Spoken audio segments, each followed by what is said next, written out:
Hello bachcho, let's read this question. So the question says, explain the major features of the industrialization process of Europe in the 19th century.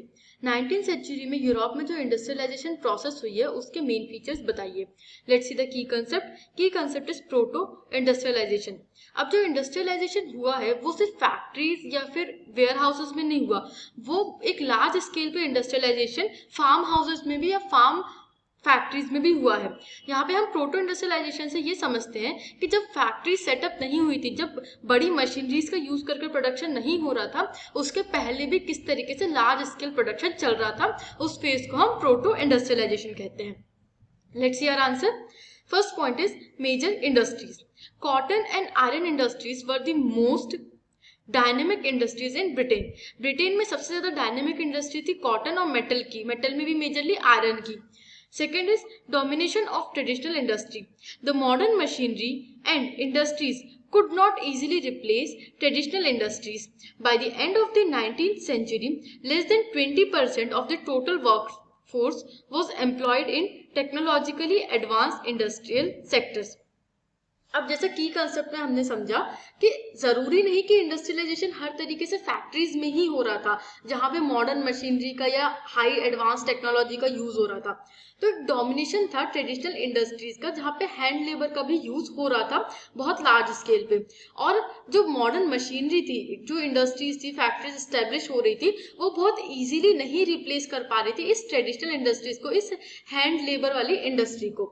Third point is base for growth. Ordinary and small innovations build up the basis of growth in many non-mechanized sectors such as food processing, building, pottery, glasswork, tanning, furniture making, etc.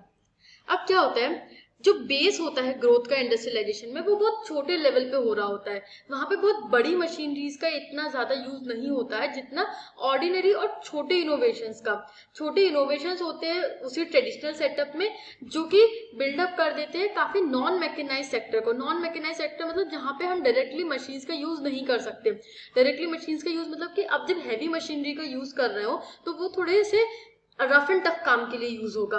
But जब हम ऐसे glass work जैसा delicate काम कर रहे हैं या food processing जैसा काम कर रहे हैं जहाँ पे हैंड स्पेशलाइजेशन जरूरी है, पॉटरी जैसा काम कर रहे हैं जहाँ पे एक यूनिक प्रोडक्शन होना जरूरी है, तो यहाँ पे हम बहुत ज्यादा नॉन मैकेनाइज्ड वर्क करते हैं. और ऐसे में छोटे और ऑर्डिनरी इनोवेशंस ने बहुत ज्यादा बेस प्रोवाइड किया for the growth of industries.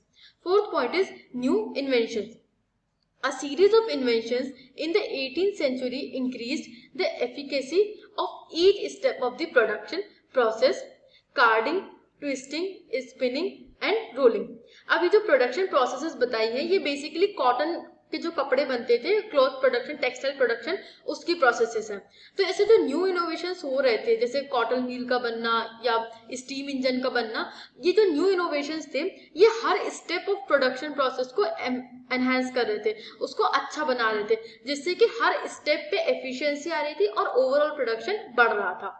Fifth point is slow pace. New technology did not spread dramatically across the industrial landscape. New technologies and machines were expensive, so the producers and industrialists were cautious about using them.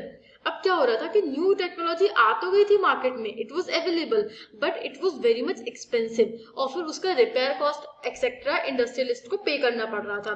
इसलिए producers और industrialist बहुत ज्यादा cautious थे इस new technology का use करने के लिए. और हम देखते हैं कि काफी टाइम तक के इंडस्ट्रियलाइजेशन प्रोसेस में भी मशीन्स का यूज बहुत लेट स्टार्ट होता है और बहुत लंबे टाइम तक के हैंड लेबर या ट्रेडिशनल तरीके से ही प्रोडक्शन चल रहा होता है.